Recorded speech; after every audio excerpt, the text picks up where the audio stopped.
আমরা আজকে তোমাদের পড়াই মামস। মামস আবার একে আমাদের বোঝানো হয় প্যারোটাইটিস। প্যারোটাইটিস অর মামস একই ব্যাপার। তো প্যারোটাইটিস বলা হয় আমাদের প্যারোটিড গ্ল্যান্ডটা ইনফ্লামেশন হয়। তোমাদের হয়তো এর আগেও কখনো বলেছিলাম, কোন অর্গানের পরে আইটিএস যোগ থাকলে আমরা ধরে নিই সেই অর্গানের একটা প্রদাহ, এটা ইনফ্লামেশন। তাহলে আমাদের এই প্যারোটিড গ্ল্যান্ড যখন ইনফ্লামেশন হয়, প্রদাহ সংযুক্ত হয়, ইজ কল প্যারোটাইটিস। তাহলে সেই প্যারোটিড গ্ল্যান্ড কোথায় থাকে এগুলি কিন্তু ভালো করে খেয়াল রাখতে হবে।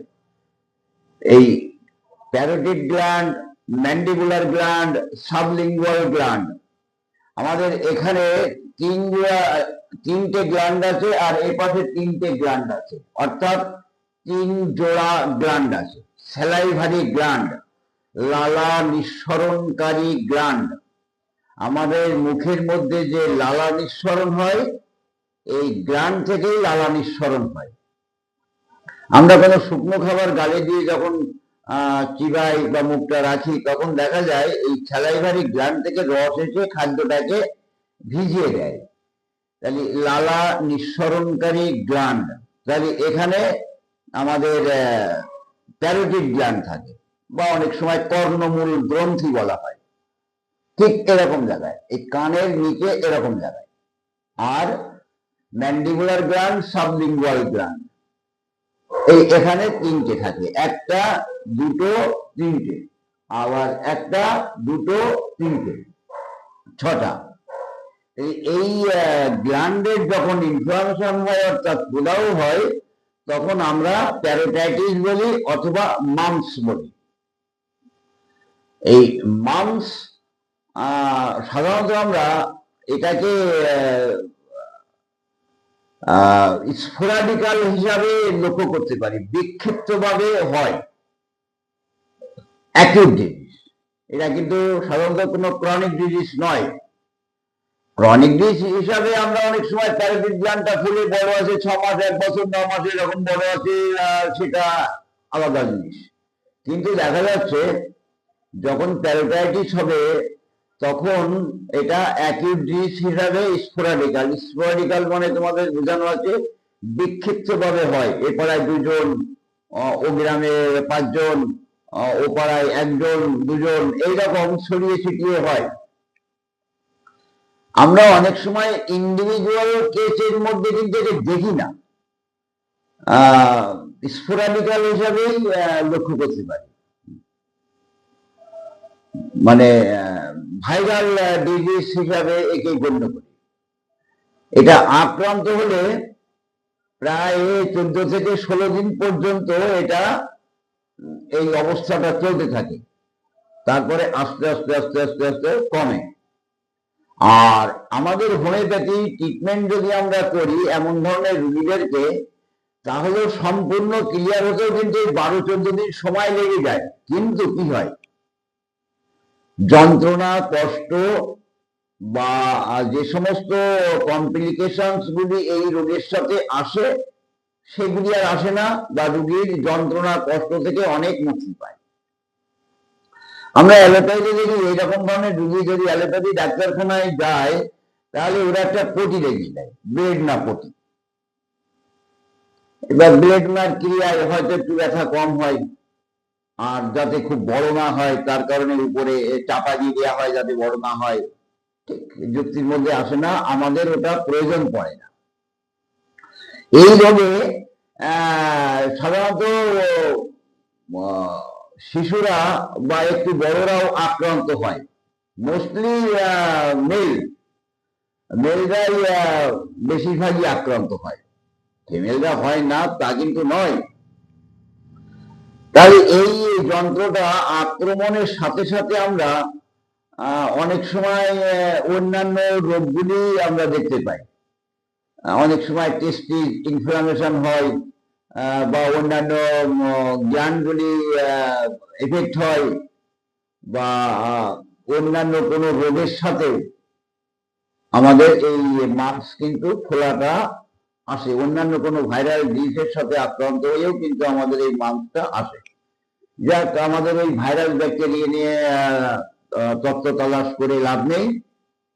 তাহলে আমরা এই ধরনের যে মামসটা হয়, এই মামস হলে কি কি লক্ষণ দেখতে পাই, এটা কিন্তু একটা বড় কথা। আমি তোমাদের সহজ সরল বোঝানোর সুবিধার্থে এর আগেও অনেকবার বলেছি, কোথাও যদি ইনফ্লামেশন হয় তাহলে সেখানে একটা টেন্ডারনেস থাকে, অর্থাৎ একটা ব্যথা থাকে। তারপরে ওটা বাড়াবাড়ি হলে অনেক সময় যন্ত্রণা যেটা সেটাও হয়, একটা ইডিমা হয়, একটা ইডিমা অর্থাৎ একটা ফোলা ফোলা ভাব, একটা রেডিশ হয়, একটা হট সেন্সেশন। এগুলি প্রদাহ স্থানে আমরা দেখি, যে কোনো প্রদাহ যেখানেই প্রদাহ হোক না কেন এই লক্ষণগুলি দেখা যায়। এক্সুডেশন হয়, রস সঞ্চয় হয়, ইডিমা হয়, পেন হয়, টেন্ডারনেস হয়, এগুলি একটা শৈলিং ভাব, এগুলি কিন্তু আমরা লক্ষ্য করি।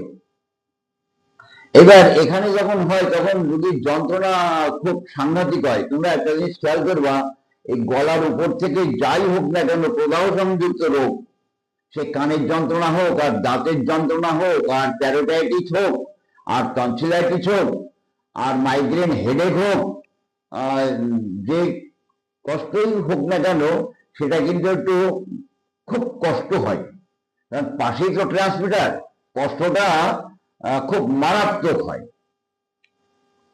এই ধরনের অবস্থাগুলি আমরা লক্ষ্য করতে পারি যে এই একটা আক্রান্ত হলে পাশাপাশি অন্য গ্ল্যান্ডগুলিও অনেক সময় অনেকের আক্রান্ত হয়। দেখ, সেটাও বড় কথা নয়, বড় কথা হচ্ছে এইরকম ধরনের প্যারাটাইটিস বা মাম্পস যদি আমরা দেখি, আমি তোমাদের যে পড়াচ্ছি, আমি কিন্তু প্র্যাকটিস অফ মেডিসিন বই খুলে পড়াতে বা বই অনুসারে পড়াতে পারবো, কিন্তু দেখা গেল সেইভাবে পড়ালে একটা মাম্পস পড়াতে কম করে অন্তত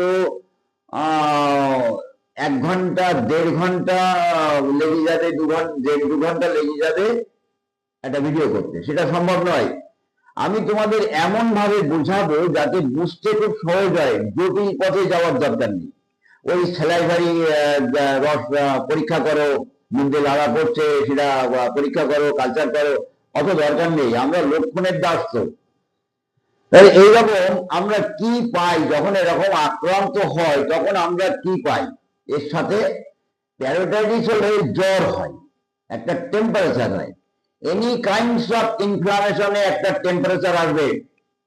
এমনকি যদি পাস ফর্মেশন অন্য কোনো জায়গায়, যেমন একটা ফোড়া হয়ে গেল, পুজ হয়ে গেল, জ্বর এসে যাবে, তো একটা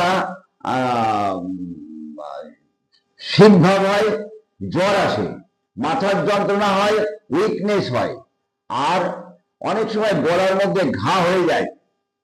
এই সমস্ত একটা স্টিফনেস ভাব, হাঁ করতে পারে না, হাঁ করতে খুব কষ্ট, কোনো রকমে হাঁ করা যায় না, খেতে পারে না, এমনকি তরল দ্রব্য দিলে খেতে পারে না। তা এই পেন থাকবে, সুইলিং থাকবে, আমি সেদিন তোমাদের আগে বললাম।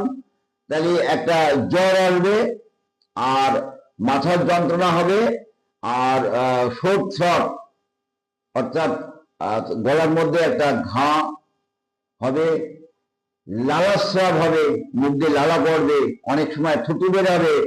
এই ধরনের অবস্থাগুলি তোমরা কিন্তু লক্ষ্য করবা যে রুগীর এটা হয়েছে কিনা। তবে সব থেকে বড় হচ্ছে যেটা ইনস্পেকশনে যেটা পাবা, প্যারোটিড এই রিজিয়নটা খুলে যাবে, হাত দিতে দেবে না, বা হাত দিয়ে খুব সন্তর্পণে হাত দিয়ে দেখবা এই গ্ল্যান্ডটা শক্ত হয়ে গেছে এবং ফুলে গেছে। অনেক সময় এটা হাঁসের ডিমের মতো এরকম বড় হয়ে যায়, যা রোগীর খুব কষ্ট হয়। তাহলে এই ধরনের অবস্থার মধ্যে আমরা কি করতে পারি? আমাদের কাছে যখন আসে, আমরা মামস তো হয়তো আরো কিছু জেনে আমরা মামস হয়তো দেখলাম, এক কথায় আমরা বুঝে নিলাম মামস। তো মামস জানার পর আমরা কি করতে পারি, তাকে ম্যানেজমেন্ট দেব। প্রথমে ম্যানেজমেন্টটা আমি তোমাদের বলি, এই ধরনের প্রদাহিত রোগে, এনি কাইন্ডস অফ ইনফ্লামেটরি ডিজিজে, এমনকি চোখ ওঠা, কান পাকা, কানের যন্ত্রণা, যে কোনো বাতের যন্ত্রণা, যে কোনো প্রদাহিত রোগে যদি হাই প্রোটিন খেতে দাও তাহলে কিন্তু রোগীর যন্ত্রণা কষ্ট বেড়ে যাবে। হাম পক্স, তাহলে হাই প্রোটিনটা একটু এড়িয়ে যেতে হবে। ঠান্ডা খাবার এড়িয়ে যেতে হবে, যাতে ঠান্ডা না লাগে সেই দিকে খেয়াল রাখতে হবে। আর অটোমেটিক তো গায়ে টেম্পারেচার এসে যাবে, জ্বর এসে যাবে, সেখানে যাতে ঠান্ডা যদি স্নান ফান না করে সেদিকে রুগীকে খেয়াল রাখতে হবে। রুগী বেশি চলাফেরা না করে, বাড়ির থেকে না বেরোয়, দৌড়ঝাঁপ না করে, তাকে একটু রুগীকে একটু রুগীর মতন করে রাখতে হবে।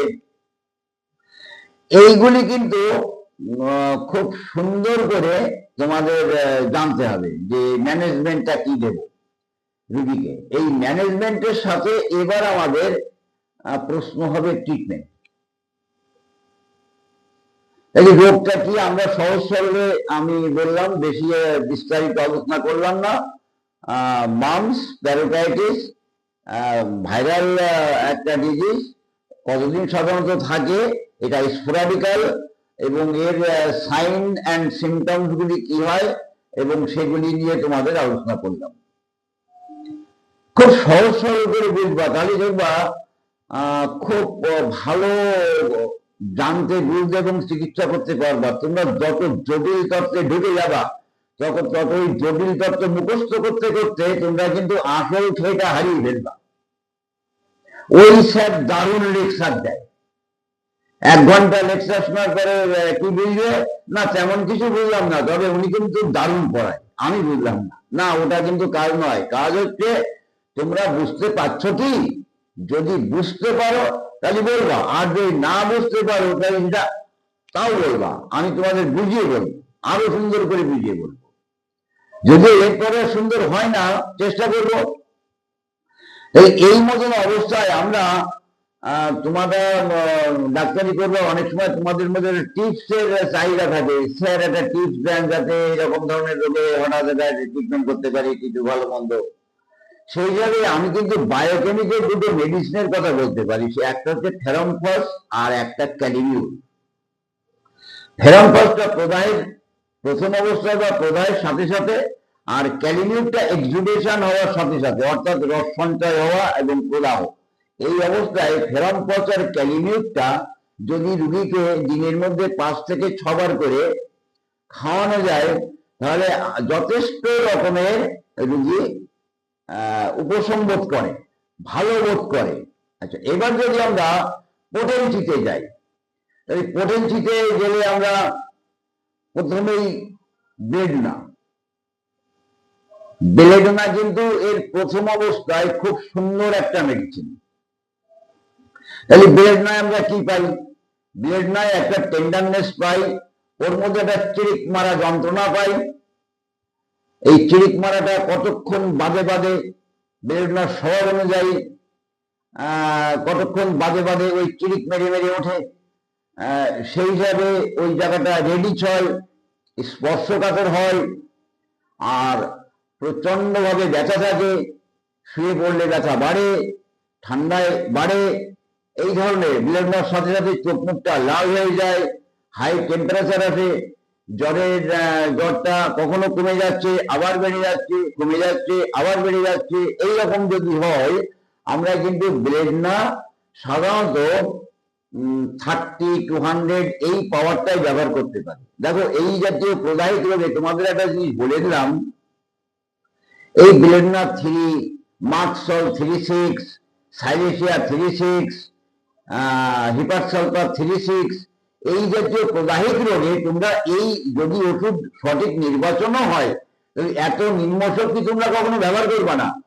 তাহলে অনেক সময় ওই প্রদাহ স্থানে কিন্তু পুঁজ সঞ্চয় হওয়ার একটা প্রবণতা এসে যায়, একটা অসুবিধা এসে যায়, আমাদের দরকার নেই। এই বেলেডোনা 200 আমরা এই ধরনের অবস্থায় ব্যবহার করতে পারি। আমি মেন মেডিসিন, আগে 3টে মেডিসিন মেন বলে নিই। তাহলে একটা বায়োকেমিকে বললাম থেরামফস, ক্যালিমিউর, হোমিওপ্যাথিতে বললাম বেলেডোনা।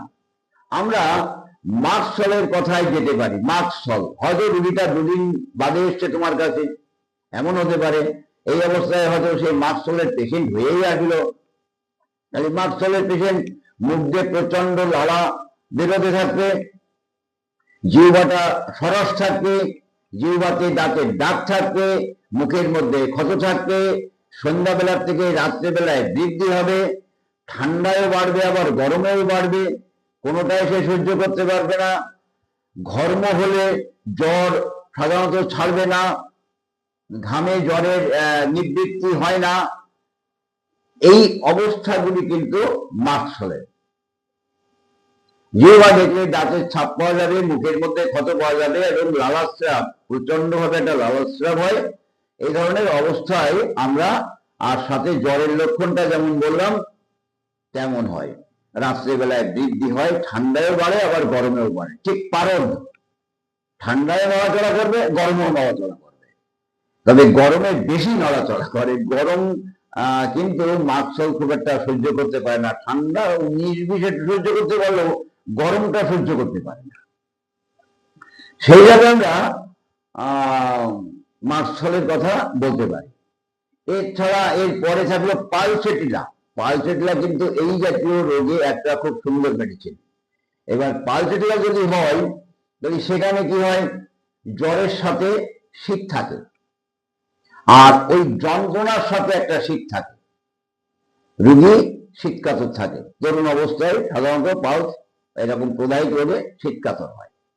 তোমরা অনেক সময় মেন্সের যন্ত্রণার সাথে মোর পেন মোর চিলি, প্রচন্ড যন্ত্রণার সাথে প্রচন্ড শীত ভাব থাকলে কিন্তু তোমরা পালসেটিলার কথা একবার ভাবতে পারো। যাক, বেশায় দিলে লাভ নেই। তাহলে পালসেটিলা হলে কিন্তু আমরা জিহ্বাটা সাদা ময়লা থাকবে, পিপাসা শূন্য থাকবে, সেখানে একটা শীত থাকবে, জ্বর থাকবে এবং একটা ঘ্যানঘ্যানে কান্না থাকবে, রুগী একটু সঞ্চালনে ভালো থাকে, খুব গরম মানে চাপ গরম সেক ঠেক খুব একটা পছন্দ করে না। এই অবস্থায় আমরা পালসেটিলার কথাও কিন্তু একটা ভাবতে পারি। এবার পালসেটিলায় অনেক সময় দেখা যায় মানে আমি বলছি ইন্ডিভিজুয়াল ডিজিজ হিসাবেও কিন্তু দু একজনের আমি পেয়েছি মাংস। অনেক সময় টেস্টিজের যন্ত্রণা বা টেস্টিজ অর্কাইটিস, যেটা অ্যাক্সিডা হয়েছে কোনো অ্যালোপ্যাথি ওষুধ খাওয়ার পরে সেটা কমে গিয়ে এই মাংস দেখা দিয়েছে, সেখানেও কিন্তু আমাদের পালসেটিলা খুব কাজ করে। রূপান্তর হয়, রোগের রূপান্তর, পরিবর্তন হয়, স্থান পরিবর্তন, লক্ষণ পরিবর্তন, এগুলি এখানে কিন্তু মেন্টাল সিমটমস বা ফ্যামিলি হিস্ট্রি এগুলি আমাদের জানা দরকার পড়ে। তাহলে আমরা ব্লেন্ডা, মাকসল, পালসেটিলা। এবার আমরা অনেক সময় হিপারের কথা চিন্তা করতে পারি। তবে হিপার সালফারের রোগী হলে গরম সেক দিয়ে উপশম হবে, রোগী প্রচন্ড স্পর্শকাতর হবে, প্রচন্ড শীতকাতরের রোগী হবে। এই ধরনের অবস্থা যদি আমরা পাই তাহলে আমরা কিন্তু হিপারের কথাও একবার ভাবতে পারি। তবে এই জাতীয় ওষুধগুলি কখনো ওই 8-10 ডোজ 15 ডোজ দিবে না, 2-3 ডোজ দিয়ে অপেক্ষা করলেই তাতেই কমপ্লিট। এই ধরনের অবস্থায় বেড রেস্ট থাকবে, লিকুইড খাদ্য খাবার দিতে হবে, গরম জলে জ্বর থাকলে একটু স্পঞ্জিং করে দেওয়া যেতে পারে, একটু সহ্য যদি হয় একটা ফোমেন্টেশন অর্থাৎ একটা ছেক যদি দিলে ভালো লাগে দেওয়া যেতে পারে। তবে জেমস টেলর কেন্টের কথায় প্রদাহিত রোগে সেক দিলে অনেক সময় পুজ উৎপন্ন হয়, সেল কোষগুলি মরে যায় এবং পুজ উৎপন্ন হয়। এটা যথাসম্ভব এড়িয়ে যেতে পারলেই আমার মনে হয় ভালো। এছাড়া হাইজিন মেনটেন যেটা করা দরকার সেটা করতে হবে। তাহলে আমরা ফেরমফস, ক্যারিমিউর, ব্লেডনা, মাকসল, পালসেটিলা, হিপার সালফার এই ওষুধগুলি আমরা বেছে নিলাম। আমরা এর পেছনে আর গেলাম না, তার কারণ আমি দেখেছি এর মধ্যেই থেকে যায়। আমি বলছি না যে সালফার হবে না, অনেক সময় ব্রাইনিয়া হয় রেয়ার, অনেক সময় ঠান্ডা গরম লাগলো ব্রাইনিয়াও হয়, যদি ব্রাইনিয়ার মতন লক্ষণ থাকে, কারণ আমি প্রথমে বললাম আমরা লক্ষণের দাস, ওই রকম ডান পাশে আক্রান্ত হলো এবং সেখানে যদি রোগী চুপচাপ শুয়ে থাকলে একটু শান্তি বোধ করে, আরাম বোধ করে, জিহ্বাটা শুষ্ক থাকে, অধিকক্ষণ অন্তর অন্তর ঠান্ডা জলের পিপাসা থাকে, তাকে ডাকলে কথা বলতে গেলে বিরক্তি বোধ করে, নড়াচড়ায় বিরক্তি বোধ করে, এবং এই রোগটা সাধারণত কোনো উত্তেজক কারণ ঘাম চাপা পড়ার ফলে এসছে, গরম অবস্থায় ঘাম অবস্থায় স্নান করেছে, ঠান্ডা জলে স্নান করেছে, তারপর থেকেই এই অবস্থাটা হয়েছে, এমন যদি পাওয়া যায় তাহলে আমরা কিন্তু ব্রাইনিয়াকেও স্মরণ করতে পারি। যাই হোক, আমার তো বুঝানো দরকার, আমি বুঝিয়েই খারাপ, কিন্তু যখন তোমরা চেয়ারে বসবা তখন যখন বুঝিয়ে আসবে তখন তো আমি থাকবো না, তখন তোমাদের বুঝেই, তোমরা বুঝেই দেখবা যে আমার এই পেশেন্টটাকে কি দিলে ভালো হয়। তোমরা এর জন্য আরো পড়াশোনা করবা, যে মেডিসিন গুলি পড়লাম সেই মেডিসিন গুলি আরো সুন্দর করে পড়বা, তাহলে তোমাদের এ সম্পর্কে আরো জ্ঞান হবে। অনেক সময় দেখা যায়, এটা আমি বলে নিলাম, অনেক সময় দেখা যায় আমাদের পুরাতন রোগ ট্রিটমেন্ট করতে গিয়ে এরকম তরুণ রোগ চিকিৎসায় সাপ্রেসড হয়। দেখা গেল এমন ভাবে অ্যান্টিবায়োটিক বা এমন ভাবে ডিসিমিলিয়ার পদ্ধতিতে ট্রিটমেন্ট হলো প্যারোটাইটিস, এই প্যারোটিড গ্ল্যান্ড ট্রিটমেন্ট করতে গিয়ে টেস্টিসটা শুকিয়ে এই রকম হয়ে গেল, কাচের গুলির মতো। আমি দেখেছি, ট্রিটমেন্ট করা যায়নি। অনেক মায়েদের হলে ওভেরিটা একদম ছোট হয়ে যাবে, বাচ্চা ধারণ ক্ষমতা থাকবে না, বা দেখা গেল রোগটা মেটাস্টেসিসে কারোর নিউমোনিয়া বা কারোর মেনিনজাইটিস বা অন্যান্য কোনো রোগে রূপান্তরিত হতে পারে, মেটাস্টেসিস হয়ে যেতে পারে। তো সেই হিসাবে আমরা খেয়াল রাখবো, যদি কোনো পুরাতন রোগ ট্রিটমেন্ট করি তাহলে সেখানে আমরা জানতে চাইবো যে আপনার এর আগে কোনো বড় বড় রোগ ব্যাধি হয়েছিল কিনা, যেটা পুরোনো রোগের ক্ষেত্রে বড় বড় রোগ ব্যাধি হয়েছিল কিনা এবং তখন কি দিয়ে ট্রিটমেন্ট হয়েছিল। যদি আমরা প্রমাণ করতে পারি যে সেগুলি চাপা পড়ে গিয়ে যে এই রোগের অবস্থা, তাহলে সেই অনুসারে আমরা একটু ধারণা করতে পারবো। যাক, তাহলে ওষুধের পাওয়ার গুলি বললাম, আর বায়োটনিক দুটো, হোমিওপ্যাথিক মেডিসিন বললাম, রোগটা কি, কেমন ধরনের লক্ষণ হয়, রোগের সাথে কি কষ্ট থাকে, কি ম্যানেজমেন্ট দিতে হবে, রুগীকে রাখতে হবে, সেগুলি নিয়ে আলোচনা করলাম। আশা করি তোমরা বুঝতে পেরেছো। আজ এই পর্যন্ত।